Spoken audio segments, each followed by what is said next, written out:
Assalamualaikum warahmatullahi wabarakatuh. Selamat berjumpa kembali dengan kami di kanal YouTube 1001 Ide.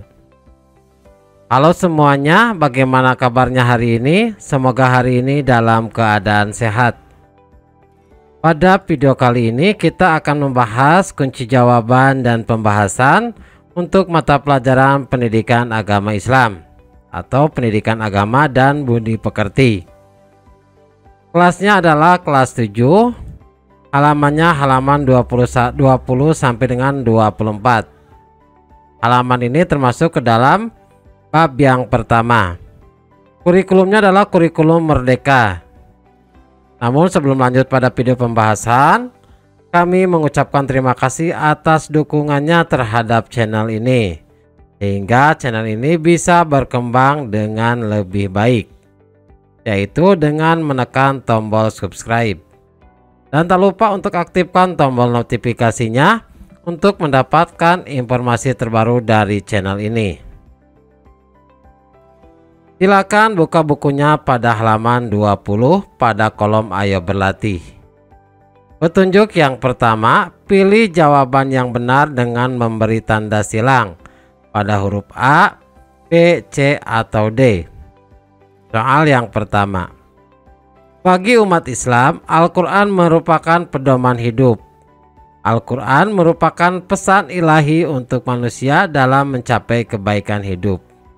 Al-Quran berfungsi untuk pilihannya adalah A. Petunjuk dan penjelas bagi sesuatu yang harus diketahui, juga pembeda antara kebenaran dan kebatilan. B. Menerangkan serta menguatkan hukum-hukum yang terdapat dalam hadis. C. Sebagai bayan dan muhakkik atau penjelas dan penguat. Yang D. Memberikan penguatan pada kehidupan sehari-hari. Jawabannya adalah A. Petunjuk dan penjelas bagi sesuatu yang harus diketahui, juga pembeda antara kebenaran dan kebatilan. Soal nomor 2. Ya ayyuhalladzina amanu atiullaha wa atiur rasul. Lanjutan bacaan ayat tersebut adalah titik-titik. Pilihannya A. Dzalika khairu wa ahsanu ta'wila. B. Fa in tanaza'tum fi syai'. C. Wa ulil amri minkum. D. In kuntum tu'minun. Maka jawabannya adalah C. Wa ulil amri minkum. Soal nomor 3. Fa in tanaza'tum fi syai'in farudduhu ilallahi war rasuli in kuntum tu'minuna billahi wal yaumil akhir. Arti kalimat yang digaris bawahi adalah, perhatikan kalimat yang di bawah garis bawahi adalah wal yaumil akhir. Pilihannya adalah A. Dan hari kemudian, B. Di kemudian hari, C. Akhir zaman, dan D. Hari akhir. Maka jawabannya adalah dan hari kemudian. Soal nomor 4. Arti dari penggalan ayat wa hudaw wa rahmatal liqaumi yu'minun adalah titik-titik. Pilihannya A. Dan menjadi petunjuk dan rahmat bagi kaum yang beriman. B. Dan kami tidak menurunkan kepadamu Alkitab. C. Kepada mereka apa yang mereka perselisihkan. D. Melainkan agar kamu dapat menjelaskan. Maka jawabannya adalah A. Dan menjadi petunjuk dan rahmat bagi kaum yang beriman. Soal nomor 5. Kata yang artinya taatilah Allah yang tertulis dalam Quran surat An-Nisa atau surat keempat ayat 59 adalah terjemahan dari kata titik-titik. Pilihannya A. Ati Allah, B. Wa ati'u, C. Ar-Rasul, D. Wa ulil amri. Maka jawabannya adalah A. Wa ati'ullah. Soal nomor 6. Perhatikan ayat berikut.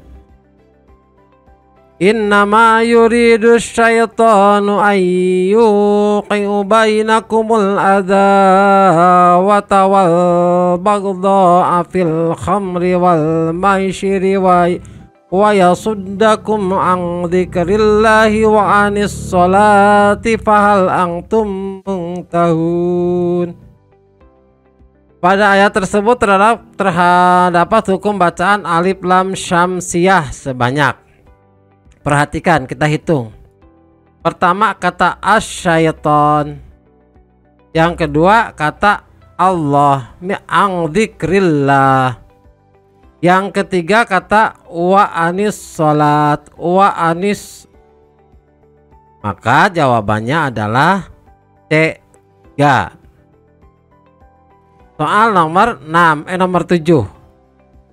Tabel berikut menyajikan contoh hukum bacaan alif lam qamariyah dan alif lam syamsiyah yang sering kita jumpai dalam Al-Quran. Yang pertama al-majlis, yang kedua ad-dallin, yang ketiga al-musyrikin, yang keempat ar-rasul. Perhatikan dari tabel 4 ini contoh hukum bacaan alif lam qamariyah dan alif lam syamsiyah.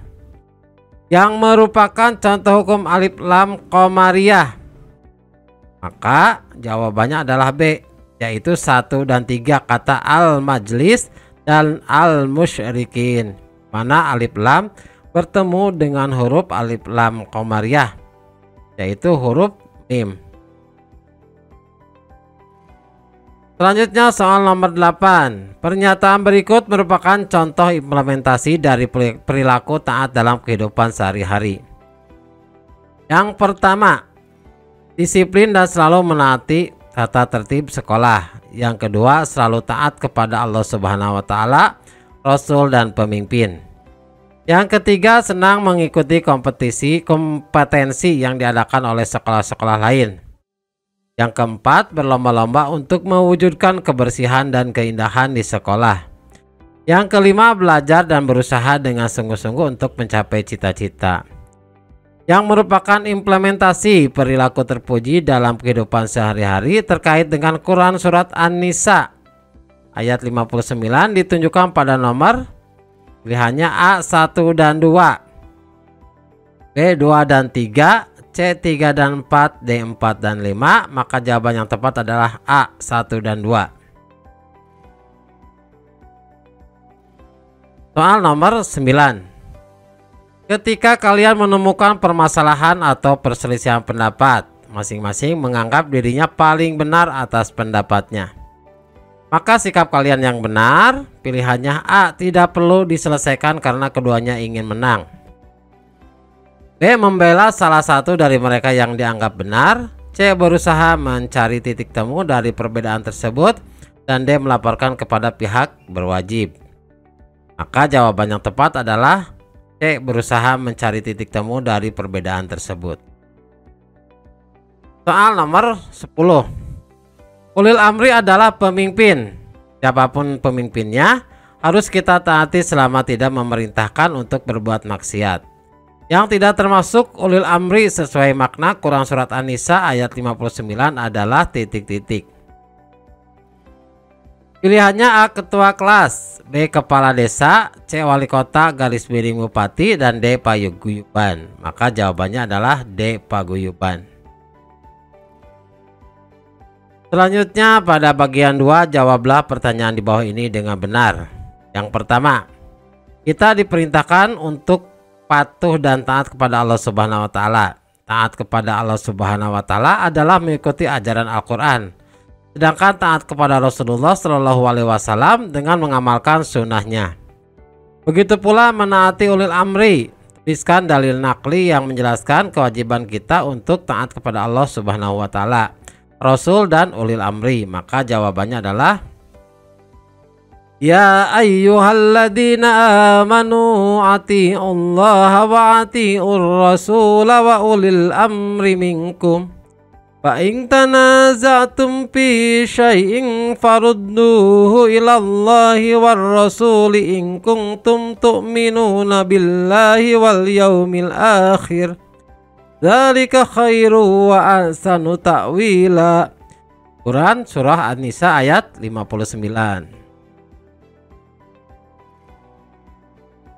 Yang kedua, mengapa seorang muslim yang baik harus menaati ulil amri selama kebijakan mereka tidak bertentangan dengan Al-Quran dan hadis? Maka jawabannya adalah menaati pimpinan menjadi kewajiban orang yang beriman.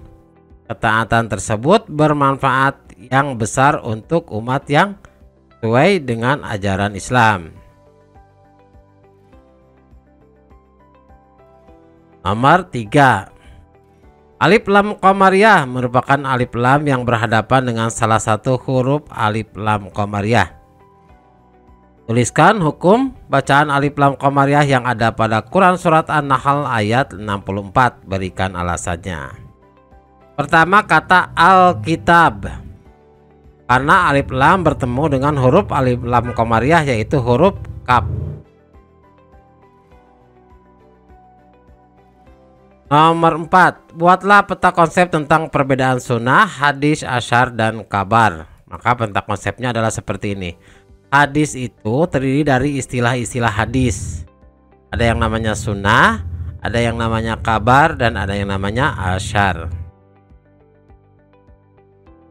Soal nomor 5, jelaskan fungsi hadis terhadap Al-Quran.